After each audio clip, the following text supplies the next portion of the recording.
Thank you. అభద్రతా భావంతోనే రవీంద్రబాబు టీడీపీని వీడి వైసీపీలో చేరారని విమర్శించారు మంత్రి నక్కా ఆనంద్ బాబు. టీడీపీలో ఉన్నప్పుడు రవీంద్రబాబుపై విమర్శలు చేసిన పార్టీలోకి వెళ్లటం శోచనీయమని అన్నారు నక్కా. స్వార్థ రాజకీయాలతో పార్టీ మారుతున్నారు తప్ప వేరే ఉద్దేశం వీరికి లేదన్నారు. వైసీపీలో చేరిన అవంతి శ్రీనివాస్, ఆమంచి కృష్ణమోహన్పై ఆయన విమర్శలు చేశారు. రవీంద్రబాబు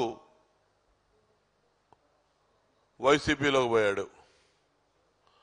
అదే వైసీపీకి సంబంధించిన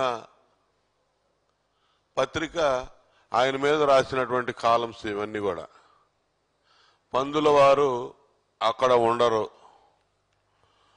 రగులుతున్న రైలు రాజకీయం ఇవన్నీ కూడా ఈయనకు వ్యతిరేకంగా గతంలో వచ్చినటువంటి కథనాలు.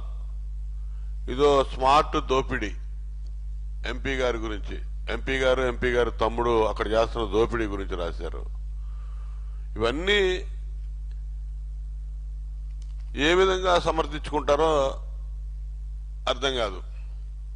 ఇప్పుడు ఈయన క్లీన్ చిట్ ఇస్తాడా వైసీపీ? ఆయన తెలుగుదేశం ఎంపీగా ఉన్నప్పుడు ఈ విధంగా రాశారు.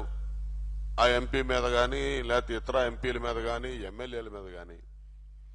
ఇవాళ ఆ పార్టీలోకి పోగానే లేదు మేము రాసిన తప్పు అని చెప్పి వాళ్ళ క్లీన్ చిట్ ఇస్తారా? వాళ్ళు మినిమం కామన్ సెన్స్, కనీస నైతిక విలువలు రాజకీయాల్లో లేకుండా ప్రవర్తిస్తున్నటువంటి వ్యక్తులు ఇవాళ చూస్తా ఉన్నాం మనం. ఇవాళ ఎంపీ కాకముందు ఈయన ఎక్కడున్నాడో ఆయనకి తెలియదు, ఉద్యోగం చేసుకుంటా ఉండేవాడు రవీంద్రబాబు గారు. రాగానే బీఫామ్ ఇవ్వటం, తెలుగుదేశం పార్టీ ఎంపీ కావటం. ఇవాళ ఇంకో 2 నెలల్లో ఎన్నికలు ఉన్నాయి, ఈయనకి సీట్ రాదు అనేది ఒక అభద్రతకు లోనయ్యాడు. వెంటనే వెళ్ళాలి, ఏదో ఒకటి బురద చల్లాలి. అసలు ఏ విధంగా వైఎస్ఆర్సీపీ రాష్ట్రానికి మేలు చేసిద్దని అనుకుంటా ఉన్నారు? పార్లమెంట్లో ఈ పెద్ద మనుషులు గతంలో ఏం మాట్లాడాడు రవీంద్రబాబు? నీకు కేసీఆర్ పంతం చేరతా ఉన్నారు వీళ్ళు. జగన్మోహన్ రెడ్డి కంటే కూడా కేసీఆర్ పంతం చేరతా ఉన్నాడు. వీళ్ళతో అంతా మంత్రాలు సాగిస్తా ఉంది కేసీఆర్, కేటీఆర్.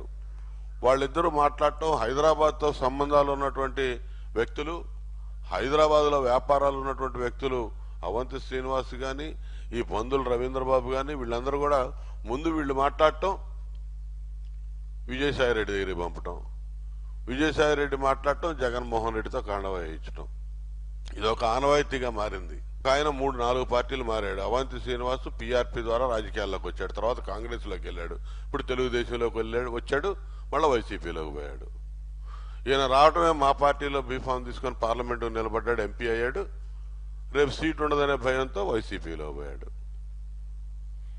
ఆమంచి కృష్ణమోహన్ కాంగ్రెస్ పార్టీ ఎమ్మెల్యే, రెండోసారి ఏదో ఇండిపెండెంట్ ఎమ్మెల్యే, తెలుగుదేశంలోకి వచ్చాడు, ఎన్నికల ముందు వైసీపీలో పోయాడు.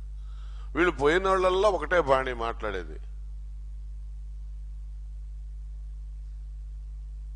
ఈరోజు చిత్తశుద్ధితో ఈ రాష్ట్ర అభివృద్ధి కోసం, రాష్ట్రానికి రావాల్సినటువంటి హక్కుల కోసం పోరాడుతున్నటువంటి నాయకుడు చంద్రబాబు నాయుడు గారు, తెలుగుదేశం పార్టీ. ఎవరైనా మేలు చేయాలి, మేలు జరగాలి రాష్ట్రానికంటే తెలుగుదేశం పార్టీతో ఉండాలి అనేది యథార్థం అని చెప్పి నేను తెలియజేస్తా ఉన్నా. ఇవాళ హైదరాబాద్ కేంద్రంగా రాజకీయాలు కుట్రలు నడుస్తూ ఉన్నాయి. ఇవాళ ఇదొక హైదరాబాద్ కుట్ర. జగన్మోహన్ రెడ్డి అక్కడే తిష్టేసి కూర్చున్నాడు, వీళ్ళందరినీ మానిటర్ చేస్తా ఉన్నాడు. కేసీఆర్, కేటీఆర్ అన్నదండలు అందిస్తా ఉన్నారు సంపూర్ణంగా. వాళ్ళ మోచేతి కింద నీళ్లు తాగుతా ఉన్నారు వీళ్ళు, వాళ్ళు చెప్పినట్టు ఆడుతా ఉన్నారు. ఎందుకంటే ఆయన ఇచ్చేటటువంటి ఆర్థిక సహకారం రేపు వాళ్ళకి కావాలి. ఆయన ఎవరిని చెప్తే వాళ్ళని పిలిపించి మాట్లాడుకుంటున్నారు ముందుగానే. మీ ప్రయోజనాలు మేము కాపాడుతాం హైదరాబాద్లో, మీరు వైఎస్ఆర్సీపీలోకి వెళ్ళండి. ఈ విధంగా మాట్లాడి ఇక్కడ అభద్రతాభావం ఉండి, అభద్రతాభావానికి లోనైన వాళ్ళు, సీట్లు రావని అనుమానం ఉన్నవాళ్ళు ఇవాళ ఆ పార్టీలో పంపుతా ఉన్నారు. ఇవాళ రవీంద్రబాబు లాంటి వాళ్ళు కూడా చరిత్రహీనులుగా మిగిలిపోతారు రాజకీయాల్లో. ఏదో ఒకసారి ఎంపీగా చేశాడు అని చెప్పుకోవడానికి పనికి వస్తారు తప్ప చరిత్రలో వీళ్ళకి ఏమీ ఉండదు. వీళ్ళ పేజీ చించేసిన పేజీలాగా మిగిలిపోద్దని చెప్పి ఈ సందర్భంగా